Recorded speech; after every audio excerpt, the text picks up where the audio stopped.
नमस्कार साथियों, मेरा नाम हेमंत कुमार गैरोला। बहुत बहुत स्वागत है आप सभी का। आज हम बात करेंगे एक ऐसे क्रांतिकारी की जिन्होंने बहुत ही अल्प आयु में भारतवर्ष के लिए, भारत की आज़ादी के लिए, भारत की खुशहाली के लिए हंसते हंसते फांसी के फंदे चूम लिए थे। जी हाँ, सुखदेव थापर जी की बात कर रहा हूँ मैं, जिनको 23 मार्च के दिन शहीद आजम भगत सिंह, राजगुरु और सुखदेव, इन तीनों को ही एक ही दिन फांसी दी गई थी। मैं बहुत ज़्यादा ना बातें करते हुए, बहुत ज़्यादा ना उलझाते हुए सीधी सी बात करना चाहता हूँ।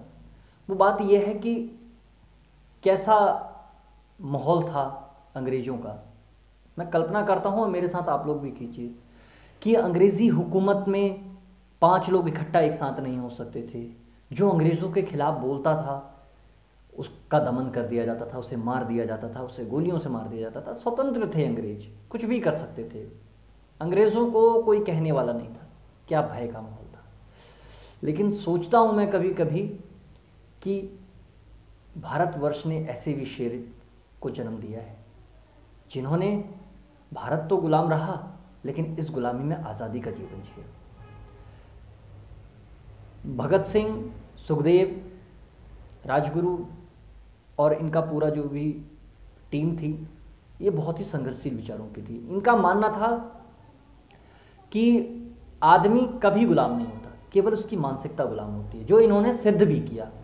जो ये 64 दिन तक ये जेल में रहे, इन्होंने जेल में रहने के बाद खाना नहीं खाया, अन्न त्याग दिया, तो अंग्रेज़ी हुकूमत कहती थी कि कब तक तुम भूखे रहोगे। तो भगत सिंह और राजगुरु यही कहा करते थे, सुखदेव यही कहा करते थे कि जब तक हमारी मांगे पूरी नहीं। तो एक बार की बात है कि जब जेलर इनको बर्फ पे लटा के मार रहा था भगत सिंह को, तो जेलर ने कहा कि आवाज़ अपनी बुलंद करना सीखे। आज का युवा मेरे हिसाब से उस पैटर्न पर नहीं चल रहा है जिस पैटर्न पर एक युवा को चलना चाहिए। आज का युवा ट्विटर पे बिजी, फेसबुक पे बिजी, इंस्टाग्राम में बिजी, टिकटॉक में बिजी। कैसी जीवन में क्या प्रेरणा है, क्या है, मैं समझ नहीं पा रहा हूँ। इन लोगों को किस प्रकार की शिक्षा दी गई, किस प्रकार का इन लोगों के संस्कार थे कि इन्होंने इस छोटी सी उम्र में जो है देश की आज़ादी का सपना देखा और देश की आज़ादी के लिए हंसते हंसते प्राणों की आहुति दे दी। मैं ऐसे महान वीरों को जो है नमन करता हूँ, सर नतमस्तक करता हूँ। कभी तो मैं जो है आश्चर्य हो जाता हूँ इस बात को जान के कि आखिर इतनी कम आयु में, मेरे से भी कम आयु में, इन लोगों ने इतना बड़ा फैसला, बहुत बड़ी बात है जो कि हम लोगों के लिए आजीवन प्रेरणादायक रहेगा। मेरे जीवन में हमेशा प्रेरणादायक रहेगा। और जो है मैंने इनसे बहुत कुछ सीखा है।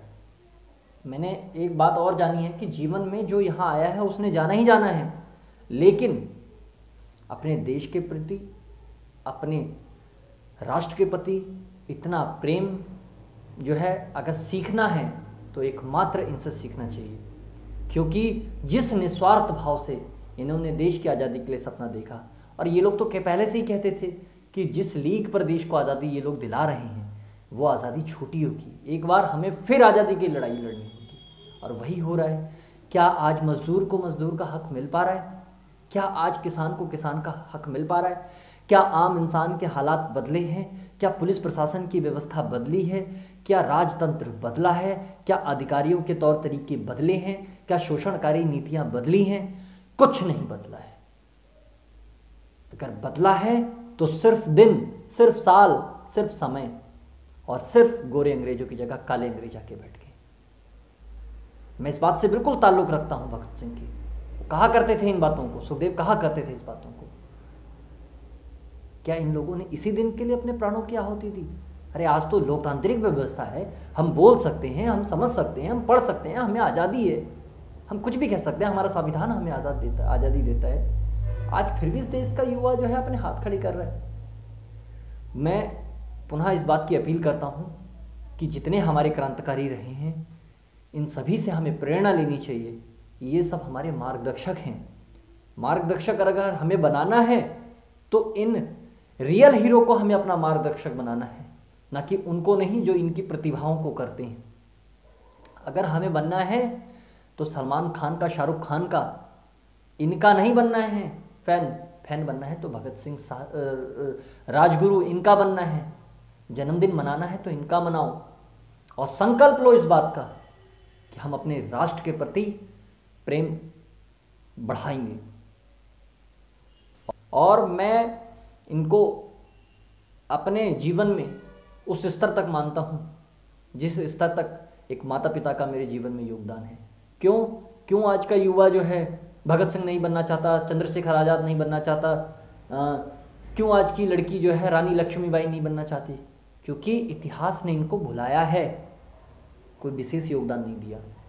और ये हमारे समाज की गलती है कि हम उन सारी चीज़ों को बढ़ावा देते हैं। इस पर मैं फिर कभी विशेष गंभीरता से चर्चा करूँगा, परंतु आज मैं केवल और केवल सुखदेव जी के जीवन पर एक छोटा सा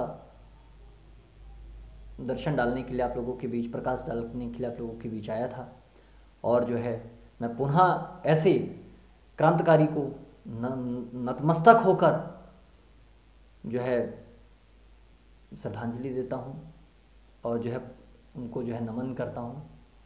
और जो है इस भारतवर्ष ने ऐसे भी शेर जन्म दिए हैं, भारत माँ का भी मैं शुक्रिया अदा करता हूँ। और जुल्म के खिलाफ आवाज़ उठाने के लिए भारत माता हमारे ऐसे शेरों को जन्म देती रहेगी, ऐसे शेर हमारी इस जन्मभूमि पर पैदा होंगे, ऐसी मैं आशा करता हूँ। और जो है सभी युवाओं से मैं इस बात की अपील करता हूँ कि अब आप लोगों को इकट्ठा होना चाहिए और देश में होने वाले अन्याय के खिलाफ आप लोगों को बोलना चाहिए, इकट्ठा होना चाहिए। इसी के साथ मैं पुनः इन लोगों को श्रद्धांजलि दे के अपनी वाणी को विराम देता हूँ और इसी तरह प्रेमपूर्वक मेरी वीडियोज़ देखने के लिए धन्यवाद।